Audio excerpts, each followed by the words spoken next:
Le danger dans l'évangélisation de ces tribus qui sont pauvres, c'est de tomber dans une sorte de prosélytisme parce qu'on apporte des aides matérielles qui sont parfois conséquentes. Mais le danger, c'est de donner une image du christianisme qui ne soit pas juste. De dire qu'en fait, on devient chrétien pour pouvoir profiter de cette aide. Donc on essaye de faire en sorte que ce ne soit pas vu comme ça. D'abord, on aide donc tout le monde, quelle que soit sa religion. Et ensuite, on essaye de responsabiliser les gens. Par exemple, je me promène toujours avec une grosse trousse médicale pour pallier aux problèmes de santé les plus courants. Dans la montagne, quand on est perdu dans son village, il n'y a pas moyen de pouvoir se soigner ou d'avoir accès aux médicaments, ou de façon très difficile. Donc ça finit par coûter un peu d'argent. Donc il me semblait logique que les gens puissent participer d'eux-mêmes de manière matérielle à ces frais. Donc on a mis au point un petit système cette année où les gens doivent offrir, chaque famille, un objet de sa fabrication, de son artisanat. Donc soit une pièce de tissu qu'ils vont tisser, soit une pièce d'étoffe, soit un sac, soit un habit. Donc toutes les familles ont coopéré d'une façon assez extraordinaire à ça, même les familles non chrétiennes, ce qui m'a permis de récupérer la somme nécessaire pour avoir cette trousse médicale et d'envoyer les gens à l'hôpital quand c'était nécessaire. Ce qui me fait que ça met en place aussi toute une solidarité qui ne soit pas simplement de l'assistanat.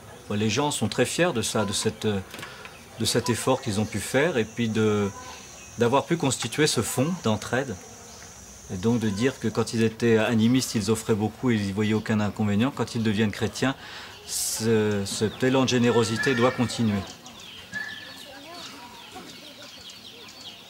Avec la démocratisation et l'influence des partis politiques, les voix carènes prennent de l'importance. Le gouvernement, le réalisant, a entrepris de coûteux investissements pour équiper chaque famille d'un panneau solaire, juste avant les élections. Avec l'arrivée de l'électricité et donc de la télévision, c'est l'irruption brutale de la civilisation moderne dans de petits villages vivant jusqu'ici, totalement coupés du monde moderne. Souhaitant un avenir meilleur pour leurs enfants, les parents les envoient en ville pour étudier. Les jeunes sont tentés de quitter la vie rude des montagnes pour une existence plus confortable. Notre enjeu à nous pour le travail missionnaire aujourd'hui, c'est pas d'essayer, je crois, de retenir les gens dans les villages coûte que coûte. Même si on essaye d'avoir des écoles dans la montagne pour éduquer les jeunes, même si on essaye de faire en sorte que les gens vivent mieux dans la montagne, on ne retiendra pas tout le monde dans ces villages. Donc nous, notre travail, je crois, c'est d'accompagner, d'éduquer au mieux ce passage vers la ville et faire en sorte qu'ils ne soient pas obligés de renoncer à leur culture carène, même s'ils sont allés vivre en ville, même s'ils ont un autre mode de vie. La ville, c'est la jungle d'autrefois ici. Les gens avaient très peur de la forêt. Ils y allaient jamais seuls, ils y allaient toujours armés, ils y allaient jamais la nuit. C'était le domaine des esprits, de la peur. Aujourd'hui, ils ont moins peur de la forêt. Ils la dominent plus facilement.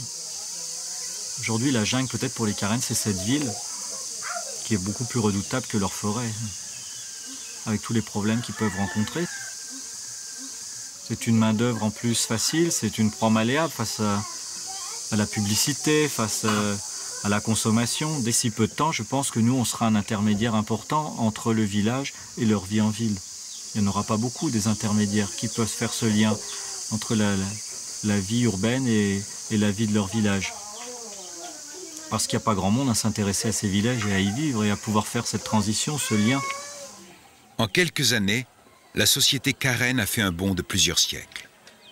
Leur exode vers la ville semble inéluctable. Mais pour quel destin?